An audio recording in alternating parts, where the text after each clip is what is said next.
এই ফল সিজনে গিয়ে মাসকোকাতে কি করবেন?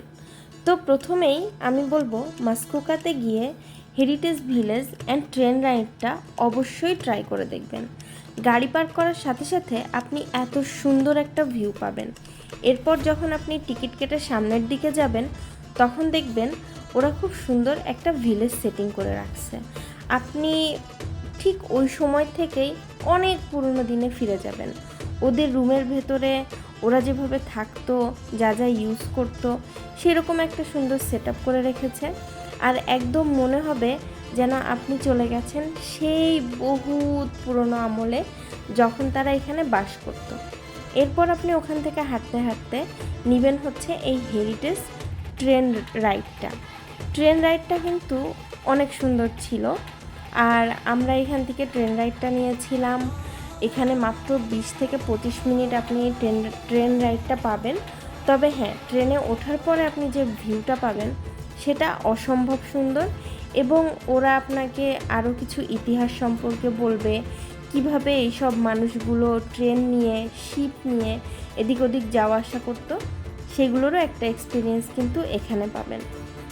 তো এই জায়গাটা অনেক বেশি সুন্দর।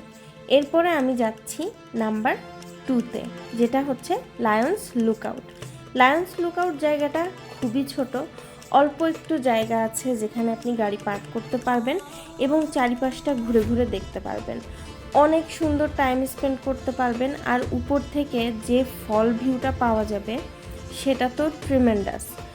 পাহাড়ে ওঠার একটা অভিজ্ঞতা আপনার হবে। দেন গাছপালার সাথে ছবি তুলবেন, প্রকৃতির সাথে ছবি তুলবেন, অসম্ভব সুন্দর একটা অভিজ্ঞতা। এরপর আমি যাব হান্টার্স বে ট্রেইলে। হান্টার্স বে ট্রেইলটা অ্যাকচুয়ালি এখানে একটা পার্কের মতো। আর এই যে লেকটা আছে ওর উপর দিয়ে একটা বোর্ড ওয়াক আছে, মানে পানির মধ্যে দিয়ে আপনি বোর্ড ওয়াকে যাবেন। এবং এই বোর্ড ওয়াকটাতে যখন অনেকগুলো মানুষ হাঁটে তখন এটা কাঁপতে থাকে, মানে অন্যরকম একটা ফিলিংস আসবে। তখন একটু ভয় ভয় করবে, আবার মজা লাগবে, ছবি তুলবেন। এখানকার ছবির ভিউ অসম্ভব সুন্দর আসে। এরপরে আমি যাচ্ছি লেক রুসোতে।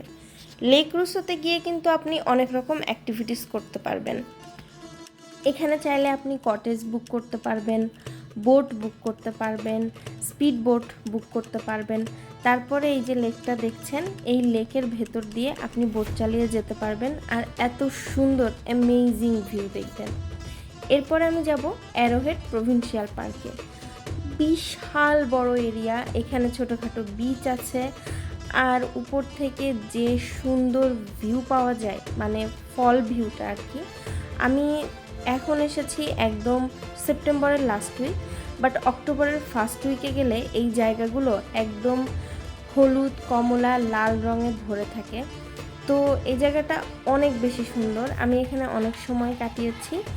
আর এখানে হাইকিং করা যায়, প্লাস ক্যাম্পিং করা যায়। দেন আমি যাব ওয়াটারফ্রন্ট পার্কে। এখানকার পানি দেখুন কতটা স্বচ্ছ, একদম ক্রিস্টাল ক্লিয়ার ওয়াটার। আর চারপাশে জাস্ট লেক ভিউটা দেখুন।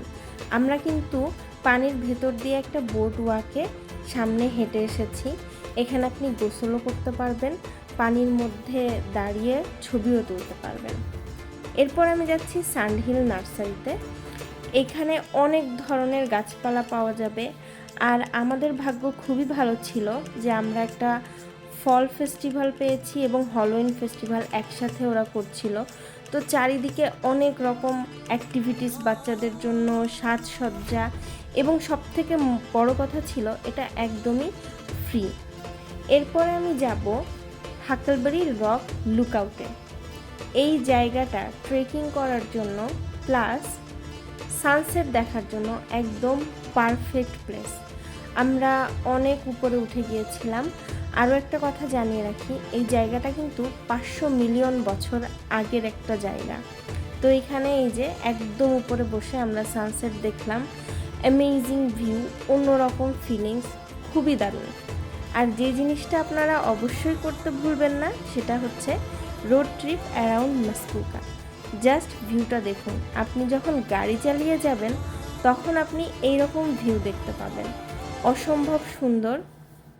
একদম অন্যরকম একটা ফিলিংস পাওয়া যায়, প্রকৃতির অনেক কাছাকাছি এবং শহর থেকে অনেক দূরে। আর আমি আমার পরবর্তী ভিডিওগুলোতে ঠিক এই জায়গাগুলোরই ডিটেলস নিয়ে খুব তাড়াতাড়ি আসছি। বাই।